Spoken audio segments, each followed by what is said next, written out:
بجلیګر د پښتونخوا یو پیژندل شوی دینی عالم دی او د بیان یو ځانګړی اسلوب لري او دا ظرفیت لري چې ډیر خلک په ځان راټول کړي، د هغوی پام ځان ته واړوي او تر ګنټو یې بوخت وساتي. مولانا بجلیګر د دې لپاره هم مشهور دی چې هر چا ته سپینه خبره کوي او ډېرې داسې خبرې چې نور ملایان په ابجدو کې کوي دی په ازاده او په ډاګه کوي، خو پر ده باندې دا نیوکه هم کیږي چې د میرمنو خلاف په نامناسبه ژبه خبرې کوي. د نوموړي سره خالد خان خیشکي مرکه کړې او ډېرې پوښتنې ترې کړې. مولانا صاحب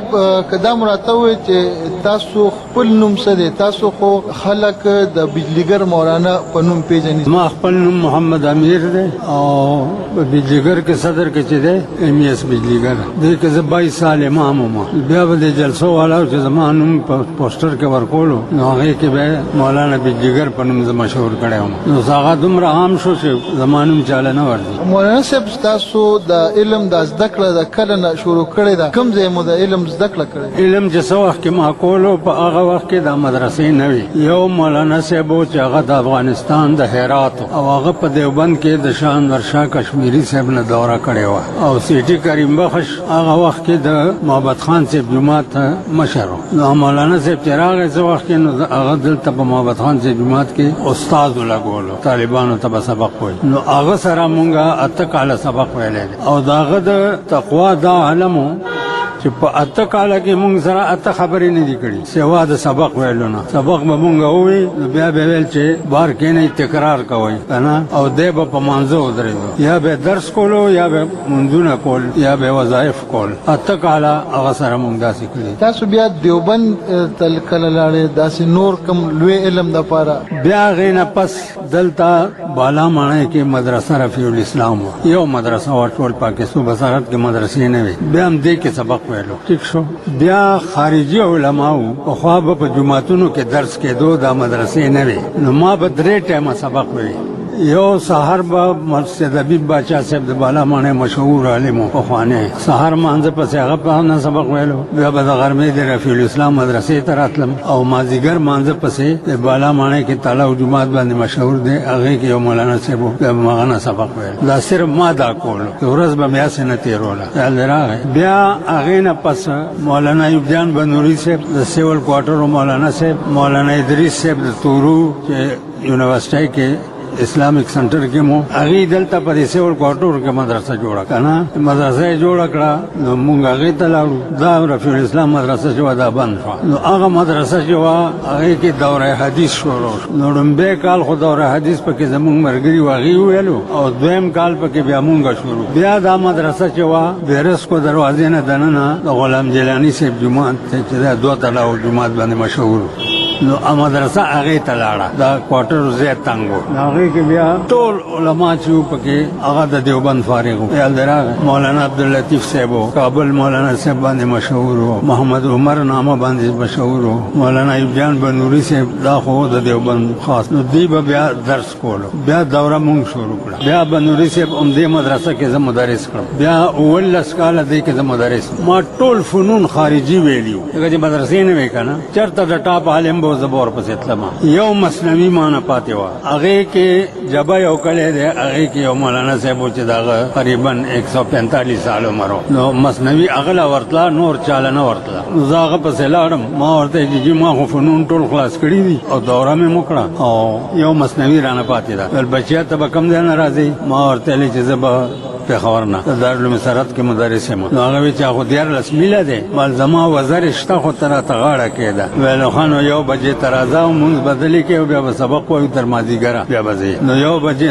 ته به هلته ورسېدم، روټۍ به مې هغه سره وخوړه او ماسپښین مونځ به مو کو، بیا به م سبق شروع. مازدیګر مانځه پورې، مازدیګر مانځه نه پس به بیا بجلیګر ته راتلم. هلته زه امام وم که نه، بارډر لین ته مخامخ نه دی. 1.5 کال مې دا کار کړی. اوس په تمام پاکستان کې جو ګورې د مثنوي ملا به پیدا نه کړي. مولانا صاحب بیا عصري تعلیم یا دنیاوي زده کړه مو کړې ده؟ کل زده کړه په بچپن کې په دې 2 تلاو جومات کې یو پرایمري سکول و څلورمه پورې چې هغه د ترمزو حاجي صاحب جوړ کړی و. مومندو کې اوس ښخ نه دی، غازي آباد کې هغه جوړ کړی و. نو هغې علما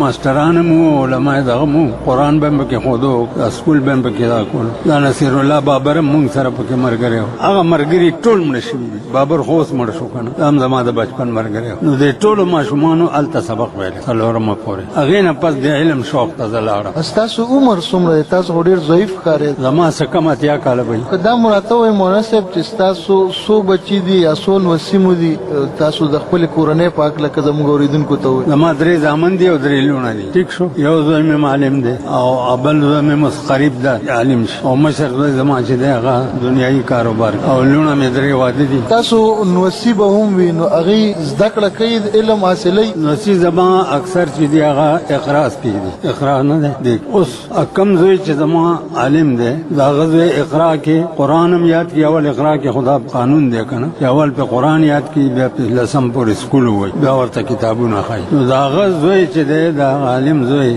لارې مری خرابه وه پرون د جمعې مونځ هغه ورکړی دی. داسې خطبه یې ویلې ده زه درته نه شم ویلی. بل نوسی مې دی هغه محافظ دی بل دی هغه محافظ دی اقرا کې. د جینکو د تعلیم په هکله تاسو څه وایئ؟ تاسو نوسی به هم وي. زما نوسی چې دي هغه مفتي غلام الرحمن نه دی. مفتي غلام الرحمن سره ټول مذهبي درسونه یې که نه. زما نوسی پکې پروسه کال یوې خو د حدیثو دوره م وکړه. نورې دوه دي پکې هغه هم قریبې دي. اوس خیال دې راغی یوه پکې وه هغه حافظه شوې ده اوس واده شوې ده. مولانا صاحب تاسو خو ډېر زیات بیانونه په کیسټو راځي خو د ډېر وخت نه هغه بیانونه نه راځي. څه وجه؟ وجه دا ده چې یو خو د ملک کې دا خودکش دماکې او دا غمونه شروع دي. په جنازو کې هم دماکې کېږي په جوماتونو کې هم دماکې کېږي خودکش دماکې. زما خپل د ترور زامن یو پلار او 4 زامن یې بل کال یې په خودکش دماکه کې کلي کې زمونږ وشوه زه د درې یم که نه نو پلار یې مړ شو 4 واړه زامن یې ورسره مړ. نو حکومت چې دی په دې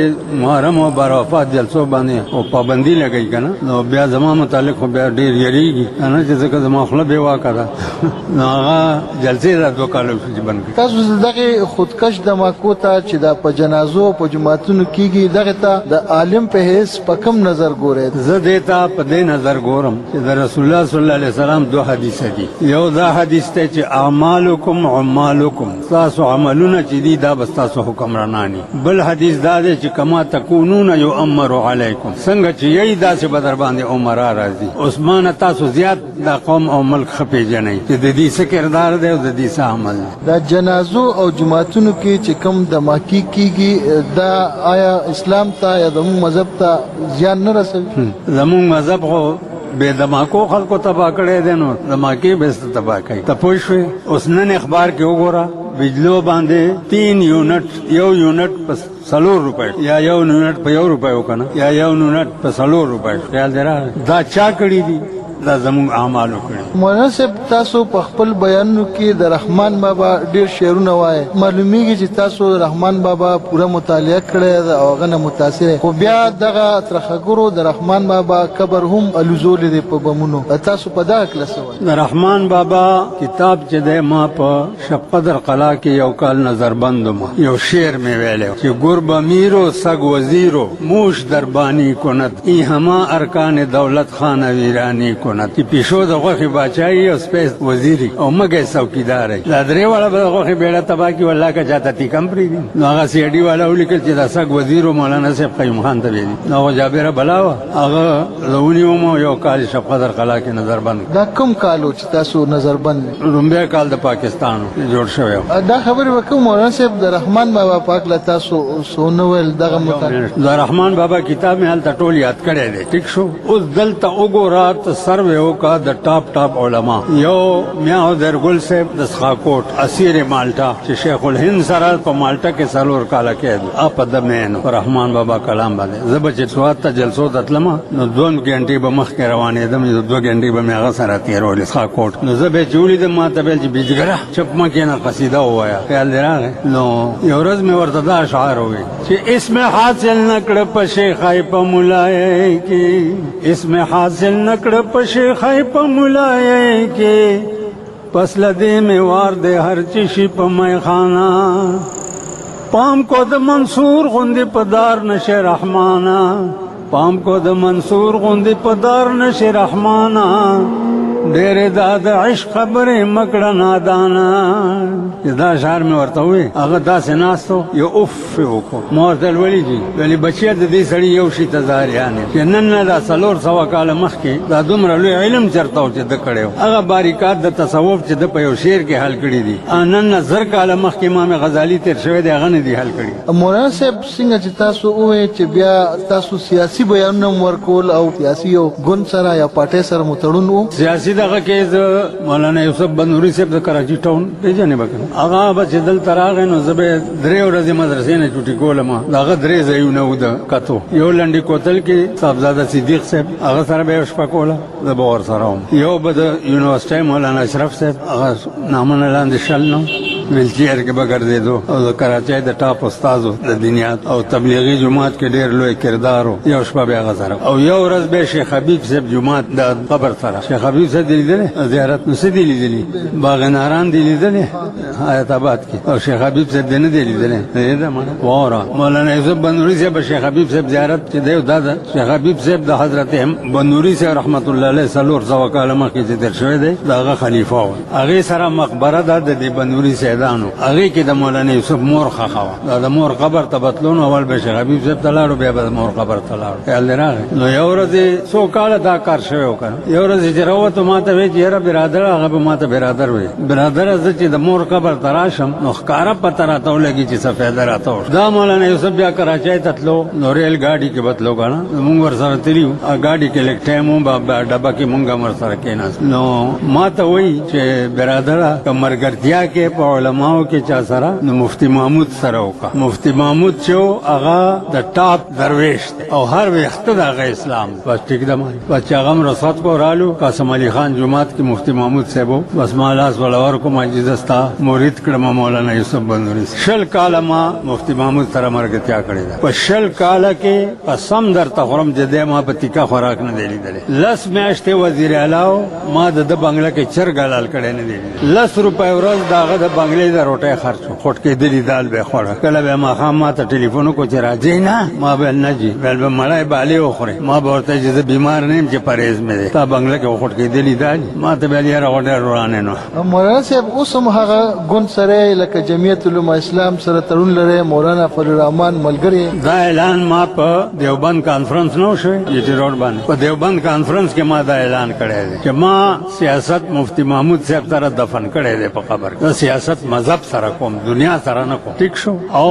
3 شیونه به قبر له په سر وړم د شیخ الهند نظریه د مولانا حسین احمد مدني صاحب بیعت چې ماتې کړی دی دیوبند او د مفتی محمود 10 کاله ملګرتیا بس نور به سیاسي خلک ما ته رانږدې کېږئ نه تاسو چې خبرو که چې مفتی محمود صاحب ډېر عاجز طبیعت سره و داسې خوراکونه به کول چې هغه به ډېر زیات د عاجزۍ علامه مولایان خو ډېر زیات خوراکونه کوي اوس دا کوم چې سیاسي مولایان دي ډېر خوراک سره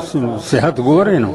پوه شوې بیا مولانا صاحب تاسو چې کوم بیانونه ورکوئ خپل ستاسو کیسټې دي تاسو خپل کوم جومات هغې کې بیا یو خبره کېږي چې تاسو په هغې کې ډېر زیات سختې خبرې کوئ یعنې کنزل هم پکې بعضې ټیم کوئ دا د خپلې غوسې نه کوئ که دا مودت قسم په خدای دی چې دا د غوسې نه په زندګۍ کې که چا په پېښور کې ثابته کړه چې بیجیګر مولا د چا واده ته تللی دی که چا دا ثابته کړه د خپلو زامنو ودونه مې کړي دي که دا چا ثابته کړه چې ما یا کارډ چاپ کړی یا مې پې روټۍ ورکړي بیا هم منم تللی یم کلي ته د درې ښځې مې ورته کړي دي نکاح مې تړلی دی او راوستې مې ده 3 لوڼه مې واده کړي دي ورته مې ویلي دي چې کم جنج راوستو دلته اوبه هم نشته 2 کسه ښځې او 2 سړي راشئ او نکاح وتړئ یو ځای د دې مطلب دا چې تاسو د درې پیدایش تاسو دره کې شوي وو دره کې پیدا شوی نور خاندان مو هلته اوسېږي په دره کې که هغه هم پېښور ټول هلته دي صرف زما پلار او نیکه چې و هغه د دښمنۍ د وجې پېښور ته راغلي افریدي خو دښمنۍ ډېرې کوي که نه پېښور ته راغلي مولانا صاحب زه چې ستاسو ته وګورم اوس هم تاسو په خپل دکان کې ناست یې نو په دې عمر کې یا د دې نه مخکې به تاسو خپل روزګار هم کولو کاروبار به مو کولو که صرف دغه امامتۍ دغه ته ناست روزګار زما نه و 22 کاله په جګر کې ما هم 26 روپۍ مې تنخواه وه او د ورځې به مې ټوله ورځ سبقونه وي او پلار مې چې و نو هغه هم په جګر کې څوکیدار و یا په دره کې زمونږ غوندې څوکونه یا په دلته پېښور کې زمونږ غوندې غریب څوک نه دا دغه زمانه وه چې خرچونو باندې پیسې نه دغه نه کېده د تاوان 3 انې سیر غوښه وه او په 2 پیسې سیر چڼو دال نو په روژه غوندې وخت کې د 6 پیسو نیم سیر غوښه او د 2 پیسو نیم سیر د چڼو دال او هغه وخت کې به د کسابانو دومره وازده ورکوله چې ټوله کټوای به پې پخه شوه غوړو ته به ضرورت نه ستاسو کور خو ما لیدلی دی ماشاءالله ښه پوخ دی د هغې نه پته لګي چې ستاسو اوس د الله مهرباني ده تاسو باندې که ما په کورونو یوه پیسه نه ده لګولې دا راته درېوالو جوړ کړي مولانا صاحب تاسو ډېر زیات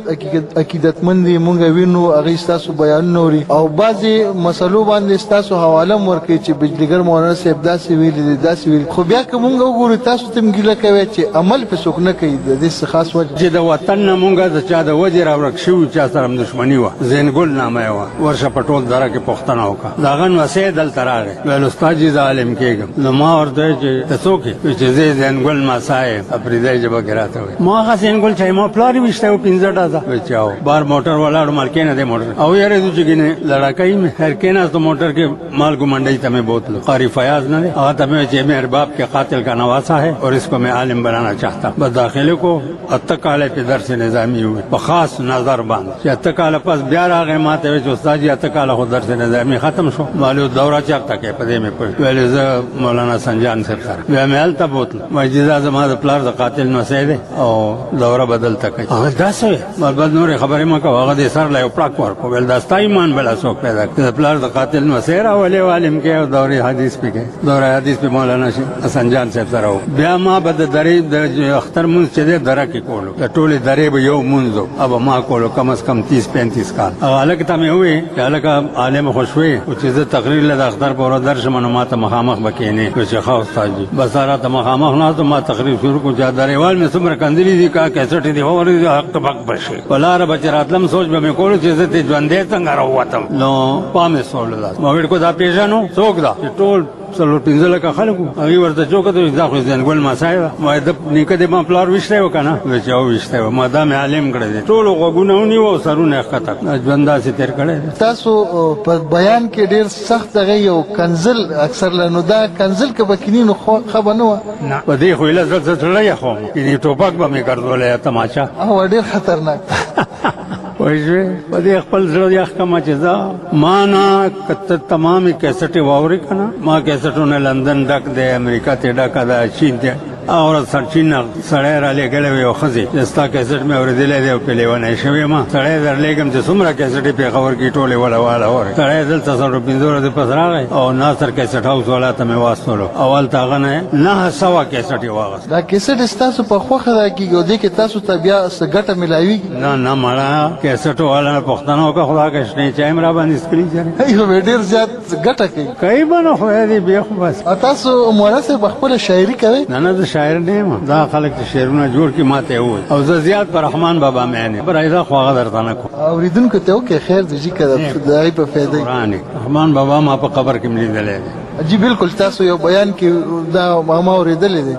مولانا صاحب تاسو هر وخت په حکومت تنقید کړی دی په هر حکومت مو کړی دی ویم بچیا چې څه وخت کې دغه جوړ شو پاکستان او هندوستان جدا شو مهاتما ګاندي پوښتنه وکړه د جنا صاحب نه چې وټ از یور پروګرام مسټر جنا هغه ورته ویلي چې مای پروګرام از اسلام او مای پروګرام از قرآن اوس زما دا تنقید دی چې پاکستان جوړ شوی د قرآن او د اسلام په نامه دی او قانون پکې د لارډ میکالې ولې چلیږي په کار پکې شریعت وکړه فیصلې په قرآن په کار اوس یو غلا چې سړی وکړي د 10 روپو 20 کاله کیس چلیږي که نه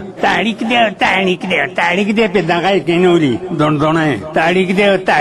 تاریخ دی د کور د وران شي په تاریخونو باندې 2-15 روپۍ نشي ګټلی نو د دې نه وخت کې خو 15 کاله د ملایانو حکومت او بیا په ضیاءالحق حکومت کې هم ستاسو ملګرتیا وه هغې دغه اسلام را نه وست زما ملګرتیا نه د ملایانو د جماعت اسلامي په ملایانو متعلق څه نشم ویلی د ملایانو حکومتو په پښتونخوا کې 15 کاله قرآن او حدیث خدای هغې هم پوه کړي دي او زه هم پې پوه کړی یم دا هغې نه تپوس کوي نه هغه به وایي چې کېنولې خو دې کته مولانا صاحب تاسو دلته روزانه راځئ زه وینم تاسو سره ډېر عقیدتمند تاسو سره راځي نو دا کور ته هم راځي دلته هم راځي او تاسو د مخکې ورځو کې خپه ماته شوې وه که څه هغه الرجي راته شوې وه هغه الرجي بیا د خپې ته لاړه نو د خپه بیا ما اپریشن وکړو نو اپریشن نه بیا زه میاشت یوه نیمه کټ کې پروت لکه ستاسو عقیدتمند تاسو ته دا زه وینم چې ډېر راځي کور ته هم راځي دلته راځي دا روزانه راځي او تاسو ټیم دومره وخت ورکوي نو زما څه کار دی روزګار یم تاسو په زرګونو مینوال دي تاسو دا خبرې بوري هغه ته څه پیغام ورکوي د مشال ریډیو په لار هغه ته دا پروګرام ورکوم چې الله پاک دې دین او دنیا دواړه ځان کې هیڅ صفت داسې نه ګورم چې زما ته سلام هم څوک ګناهګار د خدای مو او هغه د عقیدت ته نو الله پاک دې عقیدت ورته اجر ورکړي اے عاقل غوږونی سماتا مرګ نه پریدي سړی خپل رضا تا د اجل سوار په تخت بدل راشي د اجل سوار په تخت بدل راشي ناګهان بتالا شوایم تا تا ډېرې ماتې کړې مرۍ د قبر جنو ډېرې ماتې کړې مرۍ د قبر جنو چې د قبر به نه لیدل هیچاته بادشاهان دې واړه خاک د بیابان شو بادشاهان دې واړه خاک د بیابان شو نظر وکړه سکندر پسې داراتا په ژوندینې توبه وباسه رحمانه چې قیامت کې شرمنده نشي مولا